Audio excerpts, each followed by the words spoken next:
Pas de chaise vide pour ne pas faire mauvais genre. À Conakry, ici, on a enlevé des sièges. La concertation politique sur la transition du pays aura bien lieu, mais en comité restreint. Pas de dialogue inclusif donc, alors Mamadi Doumbouya à la tête du pays fait bonne figure. Vous savez, il y a plusieurs réformes à mener dans notre pays et qu'il faut le faire. Donc pour ce faire, je vous encourage davantage à dialoguer, à se parler, à s'écouter. Savoir écouter, le reproche est formulé par les principaux partis politiques. Le Rassemblement du peuple de Guinée a claqué la porte pour protester contre le statut d'Alpha Condé.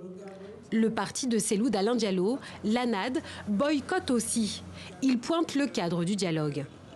C'est un fourre-tout. Nous n'avons pas demandé ça. On peut nous imposer n'importe quel sujet. Or, le dialogue que nous avons voulu, il y a des questions précises. La transition, le chronogramme, l'organe de gestion électorale. Autant de dossiers que le gouvernement de transition promet de trancher avec ses assises nationales. Mais pour cet analyste politique, sans l'ensemble des partis autour de la table, le résultat de cette concertation pourrait être contesté. À un moment, on va être amené à remettre en cause la légitimité des actes des concertations et ce qui pourrait donc être sujet à polémique sur la poursuite de la transition. À l'issue de ces assises, les Guinéens devraient avoir une idée un peu plus précise de la période de transition.